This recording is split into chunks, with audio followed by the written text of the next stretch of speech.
political leader of the National Transformation Alliance, is with me via Zoom this morning.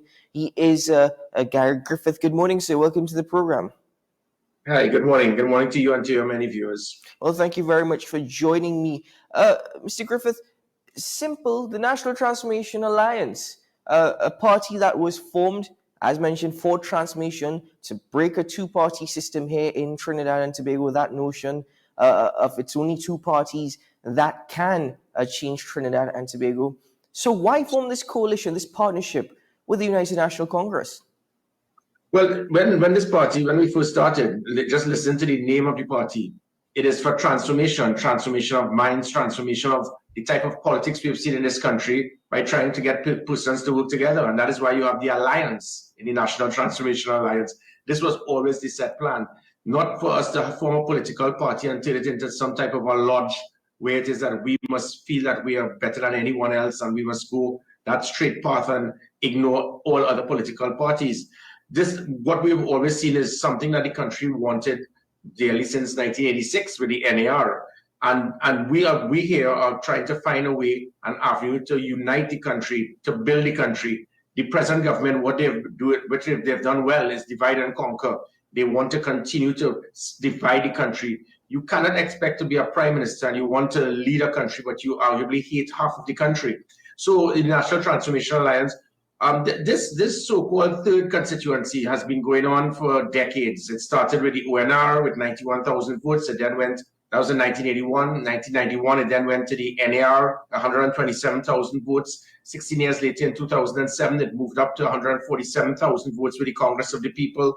16 years later, as we move on to 2023, it's now the NTA. And probably 10, 15 years, it may be something else. So regardless of the initials, that bridge constituency of those persons who believe that they would like to be in something different to the PNM or the UNC, and that is their right, and there's nothing wrong against it. You should not be seen as some type of enemy of the state. And by us doing that, we intend to also bring forward and work with other political parties. There are several other political parties that are not PNM or UNC, and if we all work together, there's a saying that the whole is greater than the sum of the parts. And by us doing this, a coalition is something that people fear. But I mean, there are over 80 countries in the world that had coalitions before or presently have. That's almost half of the countries in the world. And some have worked, some have not worked. Governments standing on their own have worked and they have not worked. This present government, it is nothing close to democracy. We have seen blatant virtual dictatorship, abuse of state resources, targeting political opponents, doing everything, spending their time trying to destroy those opposed to the government and trying to help in providing the needs of the country. So this concept of a coalition, the one main point that I must tell you is that every single time there's a coalition, the PNM will lose an election in this country. In the last several decades, the last 50 years, in 1986, in 1995, in 2010 general election, and in 2010 local government. So every single time there's a coalition, the PNM have been defeated.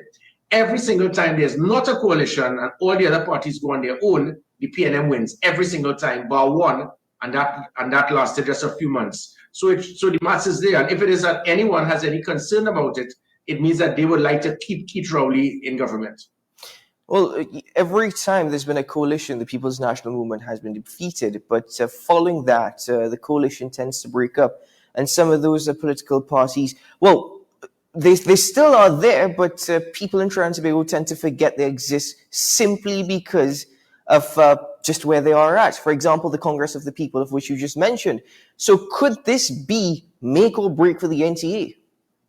No, and the difference with this, it has to do with communication, because the good thing about it is when I was National Security Advisor and not being very political at that time, I saw what was taking place with the Congress of the People and the UNC at the time. And this has to do with communication, proper dialogue. So I give the assurance to the country. People have seen me, they have seen my personality, my character, my patriotism. I give the assurance to this country, this is not going to be something cosmetic. This is not a marriage of convenience. What we are doing is making sure that there's proper dialogue. And that, I think, was the issue. That was the problem. It was a hastily arranged marriage of convenience, probably, with that Pfizer Accord. And the persons in the COP did not do what was required and expected, because decisions were being made without even the knowledge of the vast majority of persons in the executive of the Congress of the People. What you're going to get this time is a lot of transparency, immense dialogue, And because of that, there's going to be mutual respect, and mutual respect between both parties, all parties, would ensure that you're going to have a greater possibility of this working. I think the vast majority of the country would like to have the Keith Rowley's PNM removed from office. What they want to do is to ensure that if there's that change, it is going to be something that has a foundation. It's not going to be fragmented, and it will send the country in the right direction over the next few months. Because after this local government election, this would continue into the general election. We are going to build this, and the country will continue to see and believe that this can and would work. So you believe that because there is communication now, there is dialogue, this is a partnership that can be sustained? Yeah, definitely. And as I said, people, you use this word coalition in this country as because it just doesn't work. But we have seen the worst government in the history of Trinidad and Tobago from 2007 to 2010 under the PNM, which is why they were removed from office. And this is not a coalition. So whereas you have coalitions that work and didn't work, same thing with governments that stand on their own. So you can't just automatically just use the past to say, well, it didn't work then, so it's not going to work now. It's different. The individuals who are coming forward to work with the UNC, it's going to be different. And that's why I say proper communication, proper dialogue, mutual respect, you're going to see the difference. Mm-hmm. Well, you're quoted on Monday in one daily newspaper saying this is not about the PNM. In fact, the PNM has contributed to the development of Trinidad and Tobago. So is this something more against Prime Minister Dr. Keith Rowley? Well, no, and that's the point. The PNM, when you look at even like Patrick Manning, he left a legacy. The legacy he left was never one that Keith Rowley is going to leave. What you've seen with Keith Rowley is virtual dictatorship, arrogance, hatred, pettiness, bitterness, spending most of your time on a platform, even press conferences that's supposed to be something about what I'm going to do to serve you after post-cabinet briefing. And it's always based on attacking people. And because of that, the country has been fragmented. It has been divided. And that cannot continue. Let us not even go to the fact that they have not been able to provide the basic needs for the country. This country is right now under siege. We are flowing in blood. And when you have two political leaders in Kamala Persad-Bissessar and Gary Griffith, we come to you and say, listen, we know you're clueless. You do not know what to do. We didn't say it in so many words. But the country is suffering. It's the highest number of murders in the history of Trinidad and Tobago.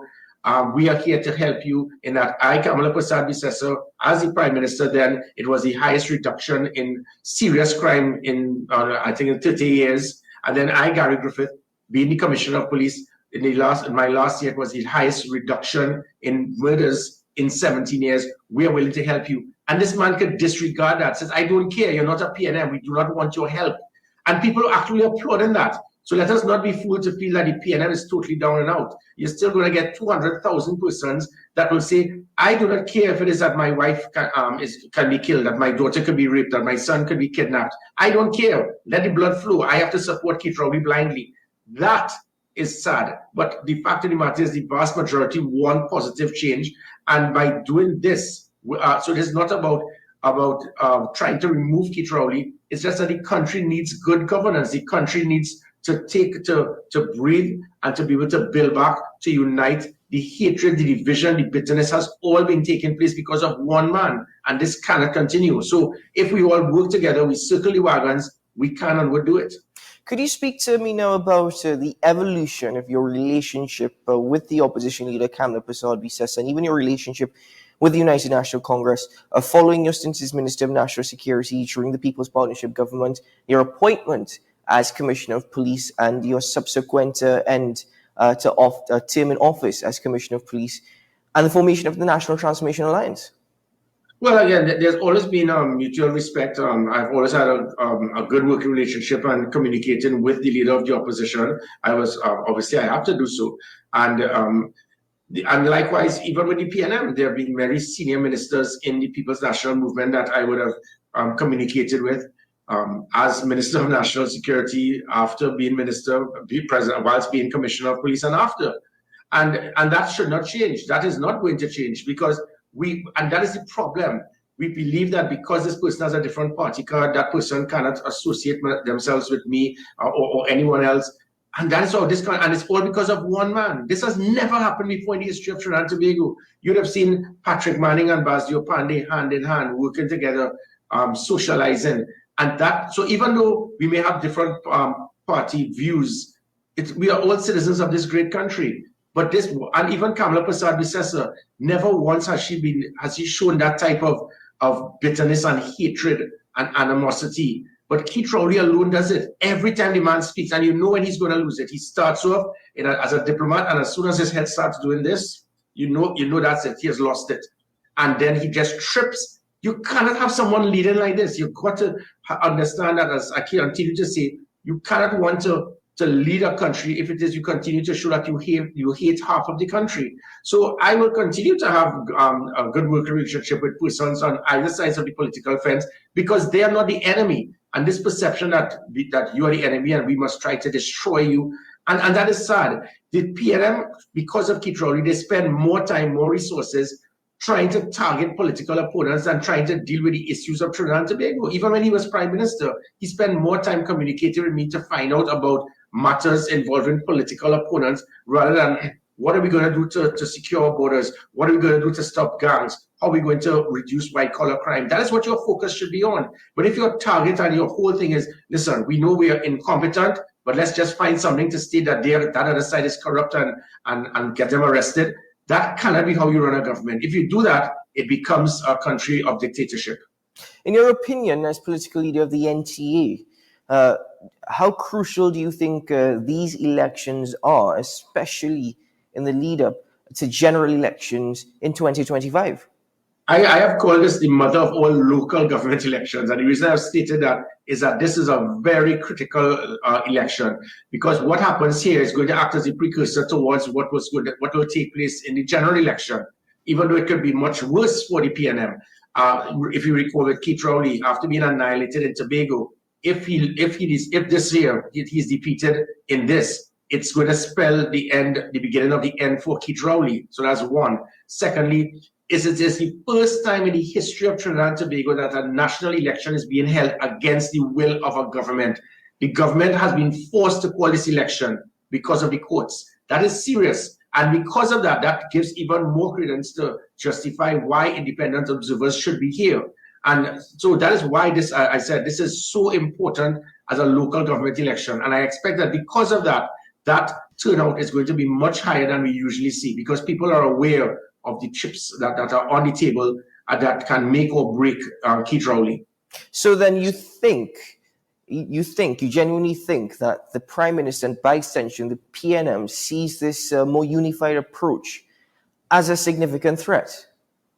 Oh yeah, definitely. It has started. Tonight he's having meetings in St. James. They've been reallocating their resources. The game plan initially was this, and this is PNM versus UNC, our 7 seats as the PNM. They're totally safe. So all we have to do now is to put our focus on San Fernando to make sure we maintain it, and put all of our resources in Sangre Grande to go after the UNC and hope that we can get that cooperation. And this has been such a well-orchestrated tactical political strategy.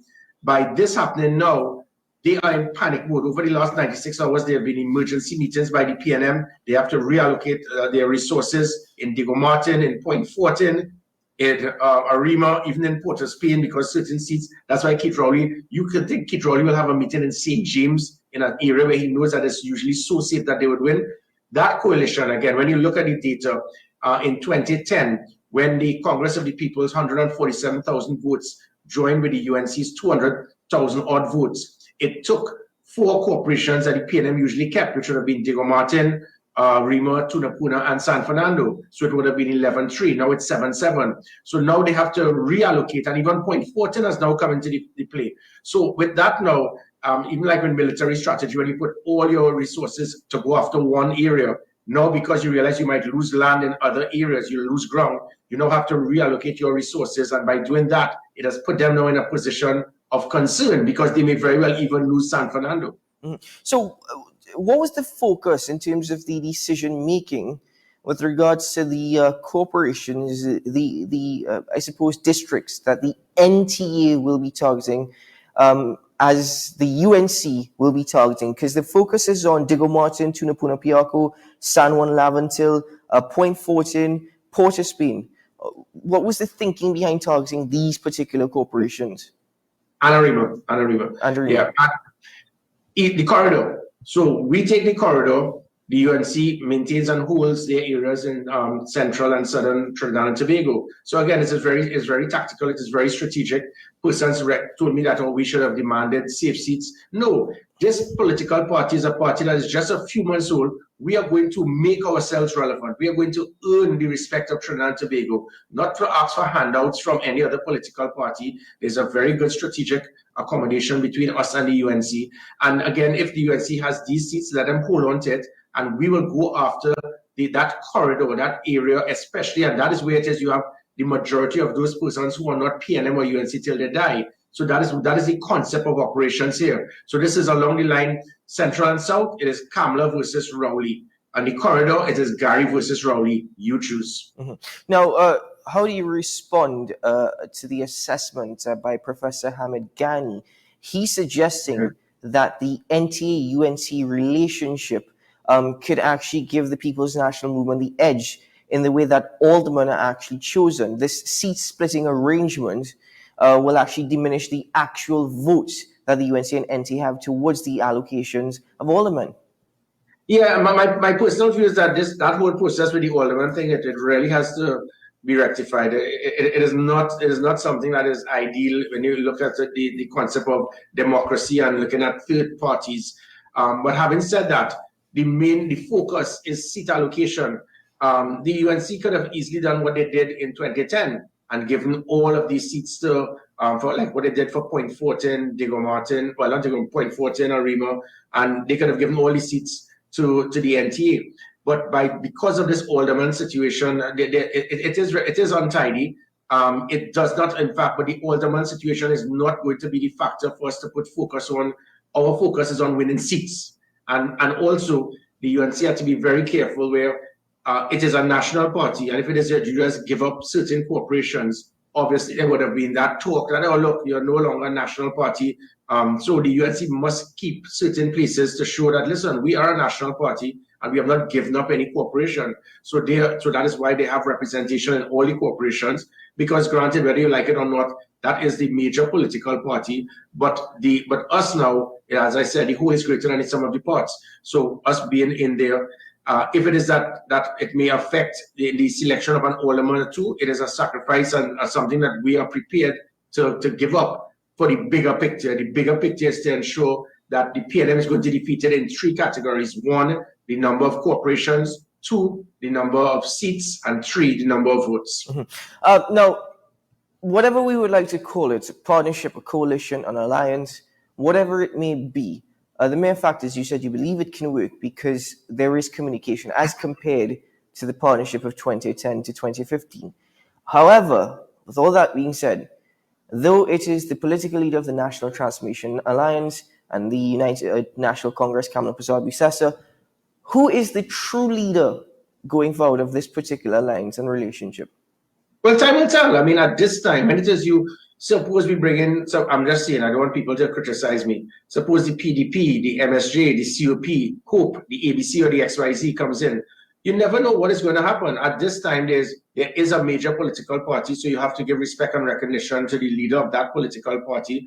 But again, there is that type of unity where there's going to be that degree of mutual respect and understanding between all political parties. And that is where the importance will lie. The focus is on the leadership coming together in that circle, as I said, to circle the wagons, and it's not based on, well, this person is going to be the one individual that is going to make all the decisions and make all the directions. I have spoken to, and that is definitely what I have been seeing. And that is the difference I'm speaking about by a government that stands on its own. When you have a coalition and you have other political parties, you will get other views. And sometimes those views may be able to be picked up. And then the leader of the bigger party will then say, oh, I didn't look at it from that perspective. But when you have a government with one prime minister saying that when I call the shots, everybody will listen, he will make wrong decisions and everyone else will stay quiet. You know why? Because they want to keep their Senate post, they want to keep their ministerial post, they do not want to to lose their job. And that becomes the concern of a government that stands alone, because it can virtually become a dictatorial government. So in this present situation in Trinidad and Tobago, you have one man that handpicks the president, virtually the Chief Justice, the Speaker of the House, the President of the Senate, Commissioner of Police, Chief of Defense Staff, arguably all arms of the public service, because he appoints the president who appoints them. And that is dictatorship. You have something of a coalition. You can have persons now having a difference of opinion and not being concerned that they are going to be shut down or be targeted. And that is where it is we are going to get a good system of governance to ensure what this country wanted was in 1986. That never before we saw that degree of hope, that degree of belief. And now this is the ideal time, because the country is actually saying, whether you're PNM, UNC, ABC, or XYZ, enough is enough. Mm-hmm. And finally, Mr. Griffith, smaller parties who may not necessarily be as prominent as the NTA, even the PDP, are they welcomed to join in this alliance? And if so, are there any prerequisites in terms of this is what we're looking for in terms of political leadership, in terms of politicians going forward? No, definitely. And again, I would ask all of these other parties, I intend to meet with all of them later this week, to let them understand, come aboard, work with us. Look at the last word in the NTA. It is alliance. It is an alliance of minds. You don't have to be a party fanatic. We have the individuals we have in the NTA, persons who are not diehard NTA. We have two previous PNM councillors. We have one who was a previous national hockey team goalkeeper for 20 years. As persons who have applied as aldermen and possible mayors. We have a previous Attorney General and United Kingdom ambassador. We have a previous captain of the national senior men's hockey team, football team, sorry. We have another who was the #1 goalkeeper for the national senior football team for 10 years. We have another who was the last Trinidadian to score a hat-trick for Trinidad and Tobago in the best CONCACAF World Cup game in the history of CONCACAF World Cup. And we have a 3-time extempo champion. So when Keith Rowley spoke about how great his team is, you can't touch what we have. But the other political parties, it's not for you to work under us or for us, it's to work with us side by side. And that is the intention I have, to try to embrace and unify all of these parties to ensure that we can have good governance and to ensure that we can have a great country. Best of luck with your campaign and with elections on August 14th. Thank you very much for joining me this morning, and following the elections, we can have a follow-up discussion. But until then, keep well. Take care. Bye-bye. Thank you very much.